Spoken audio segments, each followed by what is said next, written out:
Hi, I'm Dale Hobson. They say that spring's the season of love, but living in a college town, it's got to be fall.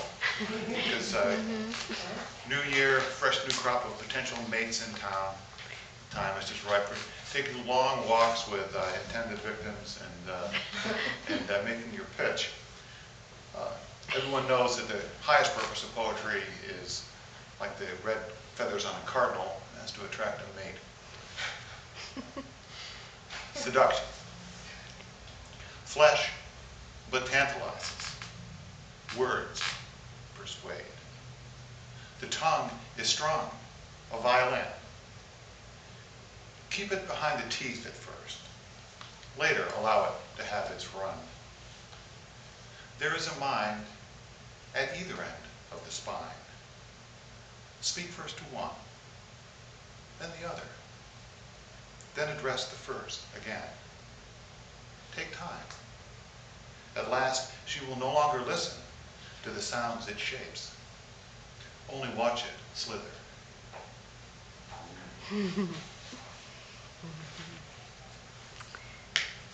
Touch my lips. Touch my lips, and they will speak to the sweet hollow below your ear. Touch my chest. Put your hand flat against it, as if to push away, but don't push away. Feel my heartbeat hard. Let nothing be between us, but skin we cannot shed. Twine your hand in my hand. See the nest of knuckles? It is like our lives, a jumble, swollen with shared labor. All that we have done and been, let us do and be again. Please, touch my lips.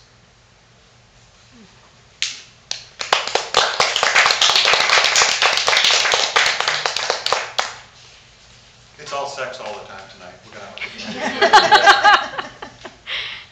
She lights the candle. She lights the candle again. She folds the blankets down and smiles and strips. We forget what we ate for breakfast, what we said 10 minutes ago. Love has its own continuum.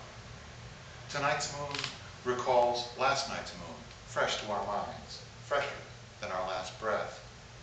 We love remembering when we loved the last time, or the one before, how the blankets felt, or the way candlelit skin shone like phosphor. Likewise, each winter rhymes with a mind of winters before. So our thoughts chase the seasons round. There are 4 of each of us, each thinking a different wheel, echoing another weather. And if, as we touch a spray of snowflakes, ticks, and liquefies on the pane behind the candle, then we too meet at the meshing of 2 wheels. So each sensation half rhymes with other loves, half rhymes with other snows and candles, and each slight pressure comes unstuck, adrift among other caresses, and all like moments flood this moment, pushing us toward future pleasure.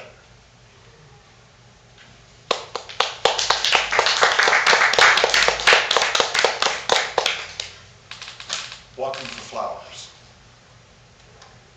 Walking, remembering her hair hanging over his face, the texture of ribs and hips, flavor of neck, how her head cogs as if straining to catch quiet music, how her eyes slide wide, recognizing the tune, how nipples flush and fill as she hums in her throat.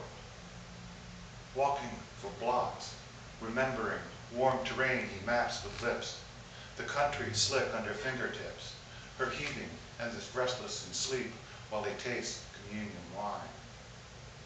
Walking streets familiar as her touch, remembering, anticipating from one caress the next, and the next differing sweetly from his anticipation. How startled his heart when she cups and guides him, how far it seems, and lush, what consolation within. Walking, walking, lips parted, lost to red remembrance, to slithering haste, until he comes to himself again, leaning on a cool wall beside flower carts in the market.